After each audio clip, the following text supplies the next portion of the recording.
तीन टाइम। इनका नाम है नामदेव शेड़मा के।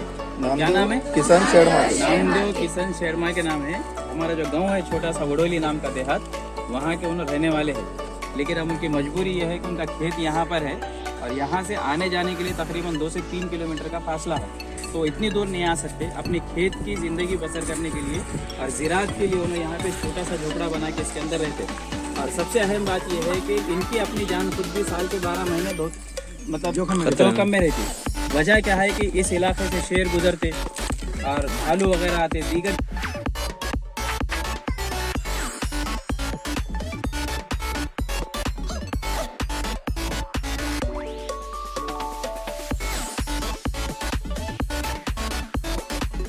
ये देखो ये जड़ें हैं, छोटे से कुछ पौधे की जड़ें हैं। ये जड़ों के जरिए से उन्हें क्या करते हैं, मुख्तलिफ छोटे मोटे जो भी इलाज है वो कर लेते हैं उन्होंने। ये बुखार के लिए काम में आता है। छोटे बच्चे को बुखार वगैरह है तो उसके लिए जड़ें काम आती है। दांत का दर्द वगैरह किसी को अगर है तो दांत के दर्द के लिए ये काम आती है।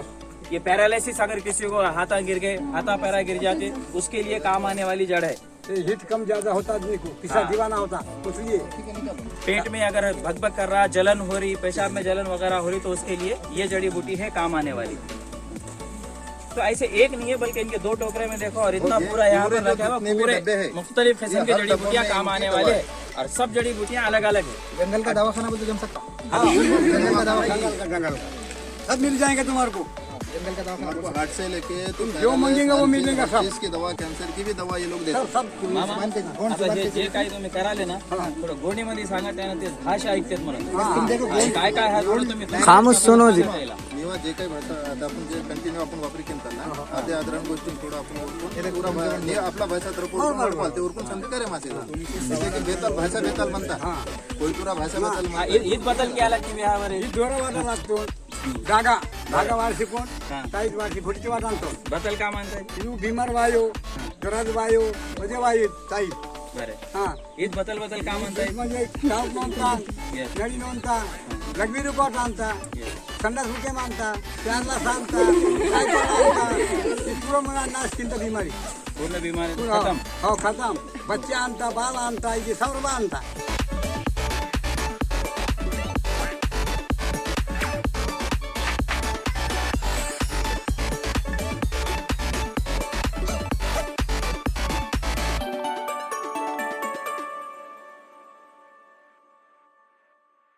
सबसे पहले आप जिस मुकाम पर खड़े हुए एक छोटा सा खेत है और इस आप ये दिख रहे ये सारी ये फसल है, ये कपास की फसल बोलते हैं. अब इस कपास की फसल को क्या करते हैं, जून महीने के अंदर जैसे ही बरसात का मौसम शुरू हो जाता उस वक्त में खेत की साफ सफाई करके इसमें हल चला के फिर इसको कपास लगाते. और कपास लगाने का तरीका क्या रहता, उसमें भी एक 4 लाइन वाला एक अलग से हल रहता, उसके अंदर आड़े और खड़े लाइनिंग्स मारते, वो मुरब्बा शक्ल के डब्बे बन जाते. तो मुरब्बा शक्ल के डब्बे के अंदर हर डब्बे पे एक लगाते हैं. यहाँ पर देखो ये यहाँ से यहाँ तक ऐसा चौकोनी डब्बा दिख रहा, करेक्ट पूरा ऐसे मुरब्बा शक्ल में रहते पूरे. आप देख लो जहाँ पर भी है सब मुरब्बा शक्ल में है ये पूरे. तो ये फसलें लगाते हैं. अब इसके अंदर दूसरा क्या है, कबड्डी खेलते आप लोग, कबड्डी बोल के एक बोनस लाइन छीके आते, एक एक्स्ट्रा पॉइंट मिलता. ऐसे खेत के अंदर भी क्या करते, इन फसलों के साथ और अलग फसल लगाते. अब ये यहाँ पर झाड़ है, ये झंडू के फूल बोलते इधर के इलाके में इसको. अपने पास भी आदिलाबाद में अम्बेडकर चौक, शिवाजी चौक में महाशिवरात्रि के वक्त में महंगे बिकते ये 100, 150, 200 रुपए किलो बिकते. तो ये लोग भी ऐसे ही इसके साथ क्या करते, एडिशनल और इजाफी फसलें लगाते. अब इसमें उड़द भी लगाते, मूंग लगाते. ये बीच में जो काटी हुई फसल है ये तुवर की है, वो बाजू जो खड़े के झाड़ा है सारे तुवर के झाड़, तुवर की फली है वो. तो एक फसल के साथ साथ दूसरी फसलें भी इसमें एडिशनली उगाई जाती जिसके जरिए से इनको दुगना फायदा हो सके. ये ज़राअत की सबसे बुनियादी चीजें हैं. और हमारे आदिलाबाद के अंदर, हमारे तेलंगाना में आदिलाबाद एक ऐसा मुकाम है जिसको तेलंगाना का व्हाइट सिटी बोल के कहा जाता है. व्हाइट गोल्ड बोल के उसको जानते हैं, मतलब सफेद सोना, क्योंकि तेलंगाना के आदिलाबाद में सबसे ज्यादा कपास उगाई जाती. आंध्र प्रदेश के दौर में भी उसको white city of Andhra Pradesh के नाम से जाना जाता था और अभी भी व्हाइट सिटी ऑफ तेलंगाना के नाम से जाना जाता है. अब ऐसे और भी फसलें हैं, वह हम आगे दूसरे खेत में जाने के बाद देखेंगे. समझ में आ गया इसमें?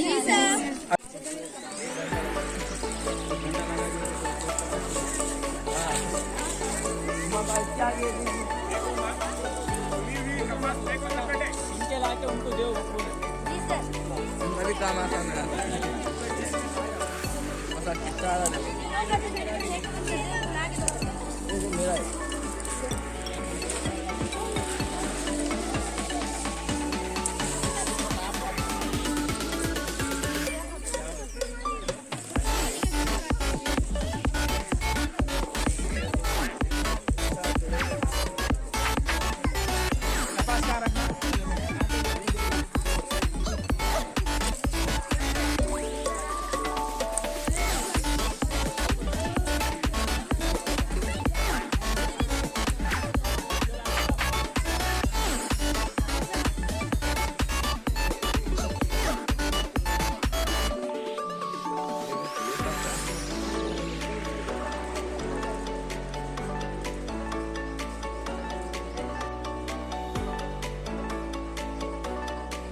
बैलों के ऊपर भी ऐसे दो लगा सकते छोटे।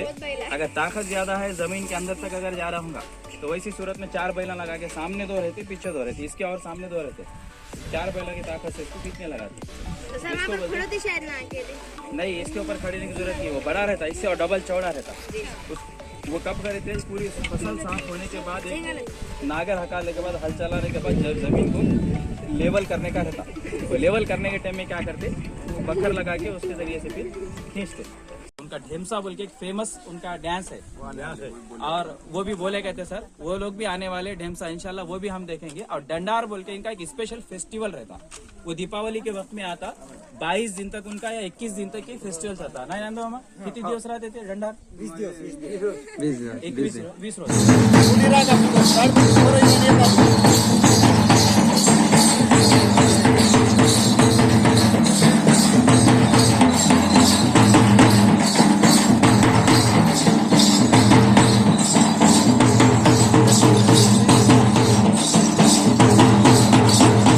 ये साइड वालों का लेना,